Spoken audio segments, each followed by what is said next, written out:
नमस्कार दोस्तों, स्वागत है एक बार फिर से आपका अपने यूट्यूब चैनल ज्ञान ऑटोमेशन में। दोस्तों, जैसा कि आप सभी लोगों को पता है कि हमारा पीएलसी का सेशन स्टार्ट है, तो उसी सेशन को आगे कंटिन्यू करते हुए आज इस वीडियो में हम बात करने वाले हैं कंपैरेटर ऑपरेशन के बारे में कि कंपैरेटर ऑपरेशन क्या होता है और पीएलसी के अंदर ये कैसे काम करता है। कंपैरेटर ऑपरेशन का हम यूज कहाँ पे करते हैं, ये कौन-कौन से होते हैं, इन सब के बारे में हम फुल डिटेल में बात करेंगे। लेकिन उससे पहले आप लोगों से एक रिक्वेस्ट है कि आप लोग वीडियो तो देख लेते हैं लेकिन चैनल को सब्सक्राइब नहीं करते हैं, तो प्लीज़ चैनल को सब्सक्राइब कर दीजिए और बेल आइकन को प्रेस करना बिल्कुल भी मत भूलिए। तो आइए अब वीडियो को शुरू करते हैं। और अगर आप लोगों को नोट्स चाहिए होगा तो डिस्क्रिप्शन बॉक्स में हमारे व्हाट्सएप ग्रुप का लिंक दिया हुआ है। आप वहाँ पर ज्वाइन करके हमें पर्सनली कमेंट करके मैसेज करके आप इस सेशन का नोट्स भी ले सकते हैं। तो आइए अब वीडियो को शुरू करते हैं। दोस्तों, कंपैरेटर ऑपरेशन का मतलब होता क्या चीज़ है? सबसे पहले हमें यही समझना है कि अगर हम कंपैरेटर का यूज कर रहे हैं, तो सबसे पहले ये बात जानना बहुत ज़रूरी है कि कंपैरेटर होता क्या चीज़ है, ठीक है? तो आप ये समझिए कि जैसे कि आप मार्केट में जाते हैं या कहीं भी जाते हैं, कोई भी ऑब्जेक्ट लेते हैं, तो हमेशा आप क्या करते हैं कि उस ऑब्जेक्ट की किसी और ऑब्जेक्ट के साथ तुलना करते हैं कि हाँ, हम इसकी क्वालिटी का या इसकी क्वालिटी का आपस में तुलना करते हैं, ठीक है? या कोई भी चीज़ आप अपने लाइफ या अपनी लाइफ की बात कर ली तो आप दूसरों की लाइफ से खुद की तुलना करते हैं। तो जहाँ पर किसी 2 वैल्यू की, ठीक है? वो तो लाइफ की बात अलग हो गई, बट अगर हम पीएलसी में आते हैं, तो पीएलसी में आपको ये समझना है क्योंकि पीएलसी जो है वो किस पे काम करता है? बिट पे काम करता है, 0-1 पे काम करता है, ठीक है? वैल्यू पे काम करता है। तो जहाँ पर किन्हीं 2 वैल्यू की आपस में तुलना की जाए ना, वहीं पर हम कंपैरेटर ऑपरेशन का यूज़ करेंगे। अब आपके मन में ये एक क्वेश्चन्स आएगा कि सर हम आपस में 2 बैलों की तुलना कैसे करेंगे? वो मैं आपको बताता हूँ। जैसे मान लीजिए एक मशीन है, ठीक है? वो पार्ट की काउंटिंग कर रही है। अब आपसे कोई बोल दे कि जब 5 पार्ट काउंट कर ले ये और जो दूसरी मशीन है, एक मशीन ये है, इधर एक मशीन लगी हुई है, एक मशीन इधर लगी हुई है। जब ये दोनों 5-5 काउंटिंग कर ले, तो यहाँ पर एक इंडिकेटर ऑन हो जाना चाहिए। क्या होना चाहिए? एक इंडिकेटर ऑन होना चाहिए। तो कहने का मतलब ये है कि 5-5 की बात आई, तो हम इन दोनों की आपस में तुलना कर रहे हैं। या मान लीजिए एक मॉल है, ठीक है? मॉल के अंदर ये अपना एंट्री गेट है और ये अपना एग्जिट गेट है। आपसे बोल दिया गया कि अगर 5 आदमी अंदर जा रहे हैं, तो 5 ही बाहर निकलना चाहिए, ठीक है? तो यहाँ पर भी तो तुलना की गई एक-दूसरे की। एक वैल्यू गया, दूसरा वैल्यू आया। तो इस तरीके से पीएलसी के अंदर अगर कहीं भी हमें 2 वैल्यू को आपस में तुलना करना है, आपस में कंपेयर करना है, तो वहाँ पर हम कंपैरेटर ऑपरेशन का यूज़ करेंगे। अब ये कंपैरेटर ऑपरेशन होते कितने तरीके के हैं, ये बात समझना है, ठीक है? तो आप अपने जनरल लाइफ में देखते हैं, अगर मैं आपसे बोल दूँ कि कोई 2 वैल्यू है, ठीक है? एक वैल्यू 1 ये है, ओके? ये है वैल्यू 1 और ये है वैल्यू 2। अगर मैं आपसे बोलूँ कि आप वैल्यू 1 और वैल्यू 2 को कंपेयर करिए, तो आप इन दोनों को कंपैरिज़न में क्या बोल सकते हैं? अगर आप अपने बिल्कुल रियल लाइफ में सोचिए, तो आप यही कह सकते हैं कि हो सकता है सर वैल्यू 1 वैल्यू 2 के बराबर हो, ओके? या हो सकता है कि वैल्यू 1 जो है वो ग्रेटर देन हो वैल्यू 2 से, या ऐसा भी हो सकता है कि जो वैल्यू 1 है वो लेस देन हो वैल्यू 2 से। या सर ऐसा भी हो सकता है कि ये इक्वल टू ग्रेटर देन हो, या ऐसा भी हो सकता है कि ये इक्वल टू लेस देन हो, ओके? ये सारी चीज़ें हो सकती हैं, ओके? अब इन्हीं का यूज़ करके हम लोग क्या करते हैं, कंपैरेटर ब्लॉक बनाते हैं, ठीक है? और इन्हीं फंक्शन का यूज़ करके हम 2 वैल्यू के बीच में कंपैरिज़न करते हैं।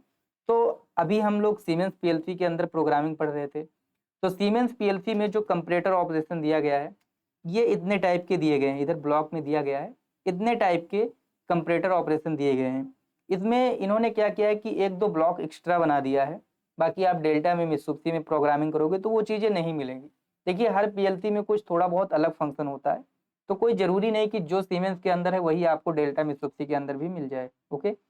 तो सबसे पहला फंक्शन इन्होंने कंपैरिज़न में इक्वल टू का दिया है, उसके बाद में नॉट इक्वल टू का दिया है, उसके बाद में greater than or equal to, less than or equal to, उसके बाद में फिर ग्रेटर देन, लेस देन, ये इतनी चीज़ें हैं। उसके बाद में फिर आप आगे बढ़ोगे तो यहाँ पे इन रेंज और आउट रेंज दिया है। तो इन्होंने क्या किया है, इन रेंज और आउट रेंज का एक ब्लॉक बना के दे दिया है। लेकिन डेल्टा में, मित्सुबिशी में ब्लॉक नहीं है, तो क्या हम इन रेंज आउट रेंज नहीं बना सकते हैं? हम बना सकते हैं।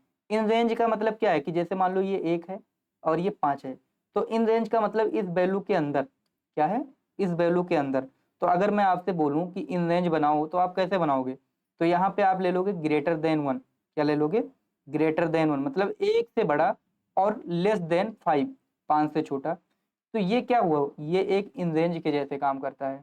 लेकिन अगर मैं यहीं पे बात करूँ आउट रेंज का, ठीक है, कि आउट रेंज, तो जैसे मैं 2 और 5 ले लिया, तो अगर मैं आउट रेंज की बात करूंगा तो ये क्या हो जाएगा, 2 से छोटा और 5 से बड़ा, मतलब इस रेंज के बीच में ये चीजें नहीं आनी चाहिए। ओके, तो इन रेंज आउट रेंज का मतलब यही है। आप बना भी सकते हो इन रेंज आउट रेंज को, लेकिन अगर आप नहीं बनाना चाहते हो तो सीमेंस के अंदर इन्होंने ब्लॉक देके रखा है इन रेंज और आउट रेंज का। ओके, उसके बाद में ओके और नॉट ओके का फंक्शन दे के रखा है। देखिए ओके का मतलब क्या है, चेक वैलिडिटी, और नॉट ओके का मतलब है चेक इन वैलिडिटी। देखिए दो चीजें होती हैं, एक कोई नंबर अगर मैं 1 2 3 4 ऐसे दे दूं तो ये डेसिमल नंबर है, बट यहीं पे एक फ्लोटिंग पॉइंट नंबर होता है, 1.0 हो गया या 1.2 हो गया, 1.3 हो गया। तो ये जो ओके और नॉट ओके है ये इन्हीं फंक्शन में आता है। ठीक है, एक डेसिमल वैल्यू के अगर मान लीजिए वैल्यू डेसिमल है 1 2 3 4 5 तो वैल्यू पास करेगा, और एक जो है अगर मान लीजिए वैल्यू पॉइंट में है तो वैल्यू मतलब वो सप्लाई को पास करेगा, नहीं तो नहीं करेगा। जब हम लोग इसका अभी प्रोग्राम बनाएंगे, इसका यूज करेंगे, फिर सारी चीजें हम लोग समझ जाएंगे। ठीक है, तो अभी हमने इसके बारे में देखा। जो पीएलसी है हम लोग S7-1200 पीएलसी पे प्रोग्रामिंग करेंगे। ठीक है, ये S7-1200 है। S7-1200 का जो सीपीयू है 12 12 C DC DC ये सीपीयू है। इस पे हम लोग क्या करेंगे कि कंपैरिजन का यूज करके प्रोग्रामिंग करेंगे। अब हम लोग कंपैरिजन का यूज कैसे करेंगे, ठीक है, तो अभी हम एक छोटा सा प्रोग्राम बताते हैं आपको। ठीक है, कि जैसे मान लीजिए कि आप एक कंपनी में काम करते हैं। ओके, अब कंपनी में 2 कन्वेयर लगा हुआ है। क्या है, 2 कन्वेयर लगा हुआ है। ये है कन्वेयर 1। ओके, ये है आपका कन्वेयर 1, और एक दूसरा है कन्वेयर 2। आप जिन्होंने भी प्रोडक्शन कंपनी में काम किया होगा उनको पता होगा। तो ये कन्वेयर 1 है। ठीक है, मैं यहाँ पे लिख देता हूँ कन्वेयर 1, और ये है कन्वेयर 2। अब इस कन्वेयर से भी प्रोडक्शन निकलता है, इस कन्वेयर से भी प्रोडक्शन निकलता है।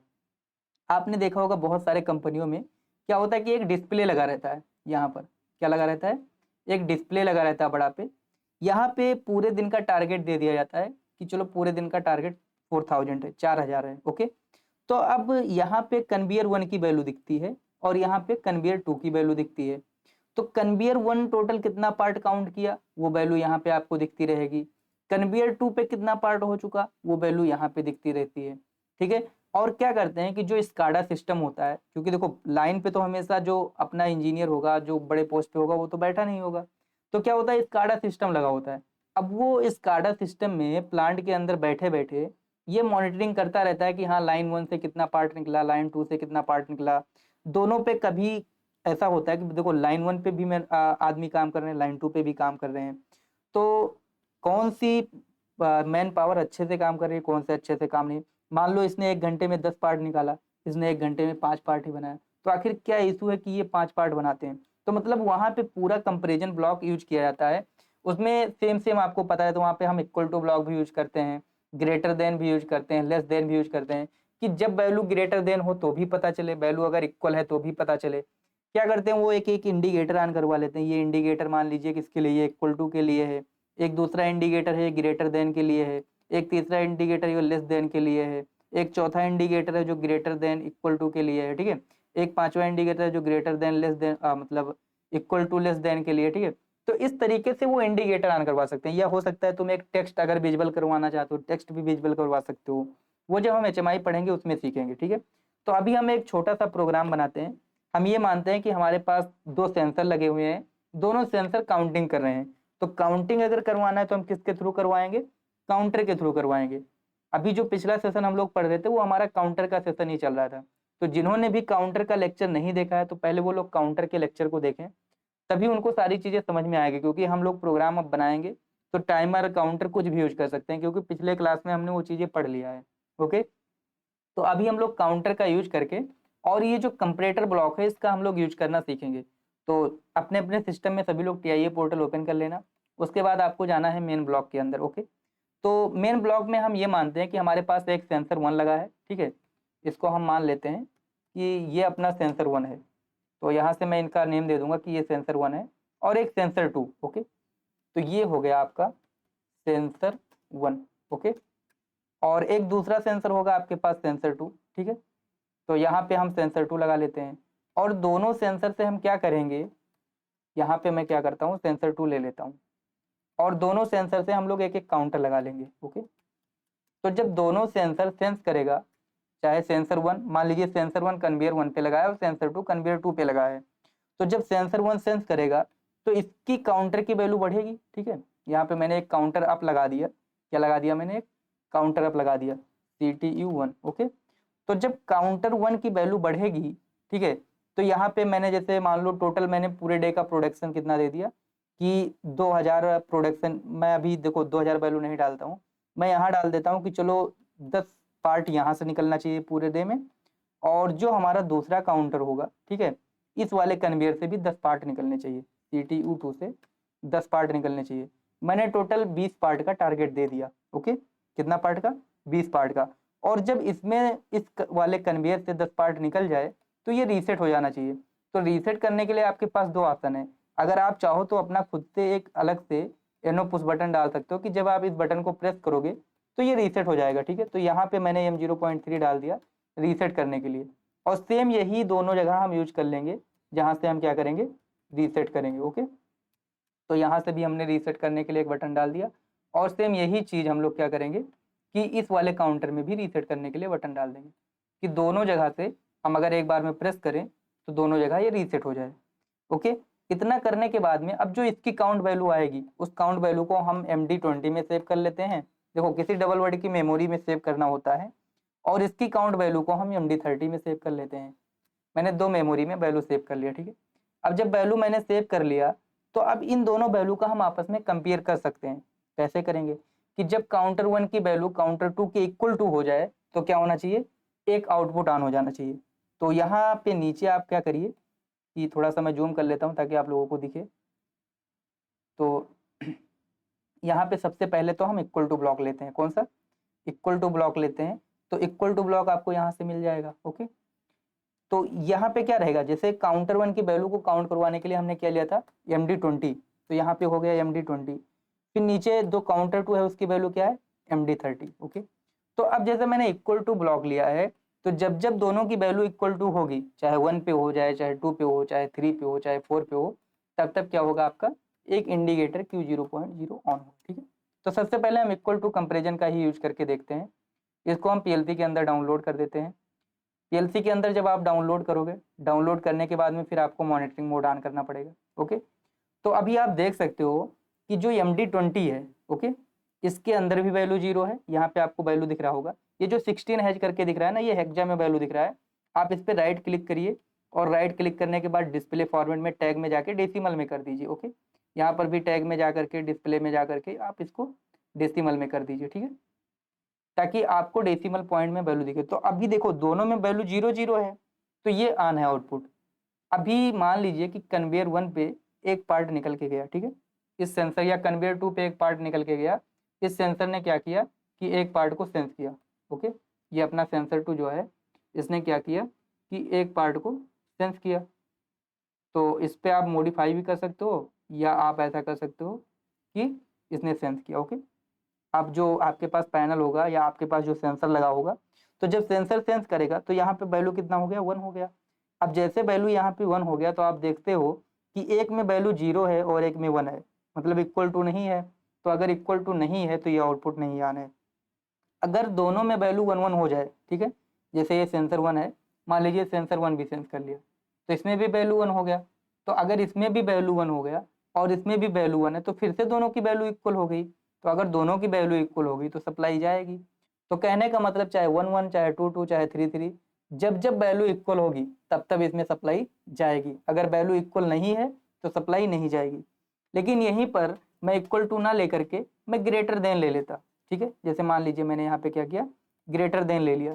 तो जब आप लेते हो तो यहाँ पे डेटा टाइप भी आपको चूज करना रहता है। तो अभी जैसे क्या है, मैंने ग्रेटर देन लिया है, तो ये जैसे MD20 की वैल्यू अगर ग्रेटर देन है MD30 से, तो MD20 मैंने किसके लिए यूज किया है, काउंटर 1 के लिए।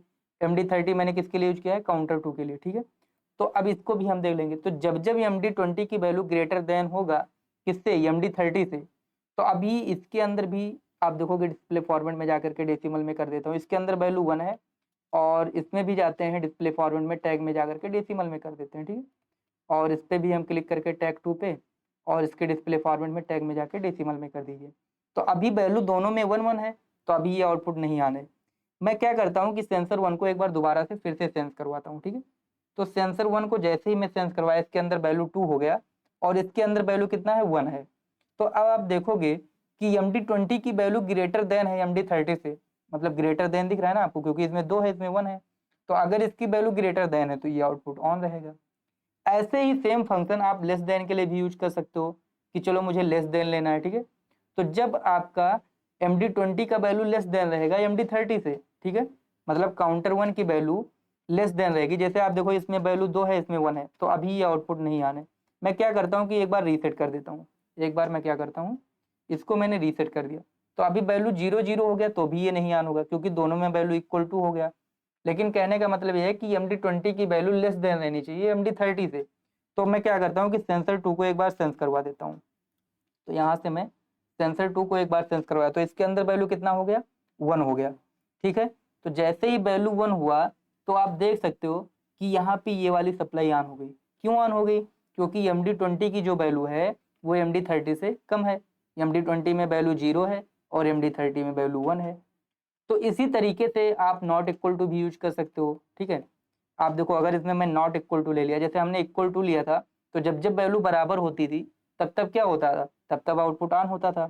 लेकिन नॉट इक्वल टू में क्या होता है कि जब वैल्यू बराबर नहीं होगी तब आउटपुट ऑन रहेगा, और अगर वैल्यू कभी भी बराबर होगी तो आउटपुट नहीं ऑन होगा, ठीक है। ऐसे आप समझ लो कि इसका अगर मान लो मुझे प्लांट में यूज करना है, तो कहीं पे 2 मशीनें ऐसी लगी हुई जहाँ पे सेंसर लगा है, तो अगर दोनों की वैल्यू सेम सेम आ रही है, ये भी उतना सेंसर काउंट कर लिया, दूसरा सेंसर भी उतना काउंट कर लिया है, तो दोनों मशीनें नहीं चलनी चाहिए। जब इसका और इसका वैल्यू इक्वल टू ना रहे, दोनों मशीनों की वैल्यू इक्वल टू ना रहे, तभी मशीन चलनी चाहिए, ठीक है। तो अभी देखो अभी एक में वैल्यू 0 है एक में 1 है, तो अभी सप्लाई जा रहा है। मैं क्या करता हूँ कि दोनों में वैल्यू 1 कर देता हूँ, ठीक है। इसमें भी वैल्यू मैंने 1 कर दिया और इसमें भी मैंने 1 कर दिया। तो अगर दोनों में वैल्यू 1 1 हो गया तो आप देखोगे अभी इक्वल टू हो गया, 1 1 क्या हो गया, इक्वल टू हो गया। तो अगर वैल्यू दोनों में बराबर है तो क्या होगा, आउटपुट ऑन नहीं होगा। तो इसी तरीके से ये जितने फंक्शन है लगभग मैंने बता दिए हैं, equal to, greater than, less than, ये सारे फंक्शन बता दिए हैं। बाकी जो बचा हुआ फंक्शन है आप एक बार करिएगा। नेक्स्ट वीडियो में हम आपको मिलेंगे जिसमें जो आपका 2 फंक्शन बच रहा है, इसमें देखिए ओके और नॉट ओके और इन रेंज और आउट रेंज, इसको भी मैं बताऊंगा। और उसके बाद में आपको सिंगल साइड और 4 साइड की ट्रैफिक लाइट सिस्टम का प्रोग्राम भी बनाना सिखाऊंगा मैं, क्योंकि जब हम इन रेंज और आउट रेंज यूज कर लेते हैं, ठीक है, तो वहाँ पे जो प्रोग्राम हमारा मान लीजिए 100 नेटवर्क में बनना है, वो बिल्कुल कम 40-50 नेटवर्क में ही बन जाएगा। ये चीज़ें आपका आसान कर देता है। जो इन रेंज और आउट रेंज होता है, ये थोड़ा सा प्रोग्रामिंग को आसान करता है। कहने का मतलब ये है कि जैसे जैसे आप थोड़ा सा एडवांस में बढ़ते जाओगे, चीज़ें आपकी क्लियर होती जाएंगी, वैसे वैसे प्रोग्रामिंग करने का जो कॉन्सेप्ट होगा वो भी क्लियर होता जाएगा और प्रोग्रामिंग आपको आसान लगने लगेगा। लेकिन उसके लिए आपको पेशेंस भी रखना होगा, चीज़ें सीखना पड़ेगा, मेहनत करना पड़ेगा। तो मुझे उम्मीद है कि आप हमारे साथ, आप लोग भी मेहनत कर रहे होंगे और आप भी उस मुकाम पे जाएंगे। तो मुझे उम्मीद है कि वीडियो आपको अच्छा लगा होगा। जय हिंद, जय भारत।